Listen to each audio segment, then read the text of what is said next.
में इंसानों का नामो निशान तक नहीं था। हर तरफ सिर्फ खामोशी थी, ना कोई जानवर, ना कोई जिंदगी का निशान। उस वक्त एक दिन अल्लाह रब्बुल आलमीन ने अपने तमाम फरिश्तों को हुक्म दिया, ऐ मेरे फरिश्तों, मेरे अर्श अजीम के करीब सब इकट्ठा हो जाओ। अल्लाह रब्बुल आलमीन का हुक्म मिलते ही बेहिसाब फरिश्ते रोशनी की तरह चमकते हुए उस जगह हाजिर हो गए। तब अल्लाह ताला ने फरमाया, जमीन पर मैं एक नुमाइंदा भेजना चाहता हूं। यह सुनकर फरिश्ते हैरान हो गए। उनकी पेशानियों पर सवाल थे और दिलों में तज्जुब।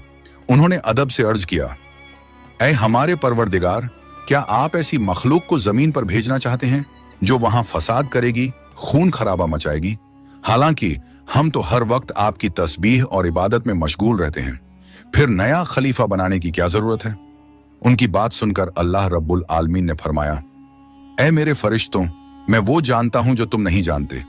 कौन मेरी इबादत करेगा और कौन नाफरमानी, इसका इल्म सिर्फ मेरे पास है। मैंने तुमसे मशवरा नहीं मांगा, सिर्फ बताया है। अल्लाह ताला की ये बात सुनते ही फरिश्तों के दिल कांप उठे।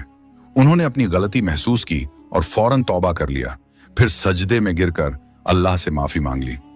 फिर अल्लाह ताला ने अपने 4 अजीम फरिश्तों को बुलाया, हजरत जिब्राइल, हजरत मिकाइल, हजरत इसराफील और हजरत इजराइल अलैहिस्सलाम। हुक्म मिलते ही अल्लाह रब्बुल आलमीन की बारगाह में हाजिर हुए। सबसे पहले अल्लाह ने हजरत जिब्राइल अलैहिस्सलाम को हुक्म दिया, ऐ जिब्राइल, जमीन पर जाओ और वहां से एक मुट्ठी मिट्टी लेकर आओ, जिससे मैं अपना खलीफा पैदा करूंगा। हजरत इजराइल अलैहिस्सलाम जमीन पर तशरीफ लाएं और मिट्टी उठाने लगे, मगर मिट्टी रोने लगी। गिड़गिड़ाकर बोली, ऐ जिब्राइल, मुझे कहां ले जा रहे हो? जिब्राइल अलैहिस्सलाम ने फरमाया, मैं तुम्हें अल्लाह के पास ले जा रहा हूं। वो तुमसे एक ऐसी मखलूक पैदा करेंगे जो जमीन पर उनका नुमाइंदा होगी। ये सुनते ही मिट्टी और ज्यादा रोने लगी और बोली, ऐ जिब्राइल, मुझे मत ले जाओ। मुझसे जिन इंसानों को पैदा किया जाएगा वो अल्लाह की नाफरमानी करेंगे। फिर जब अल्लाह का अजाब उतरेगा तो मैं भी तो उनके जिस्म में रहूंगी। वो अजाब मुझे भी झेलना पड़ेगा और अल्लाह के अजाब को सहने की ताकत मेरे पास नहीं है। मेरी तरफ से अल्लाह से माफी मांग लेना।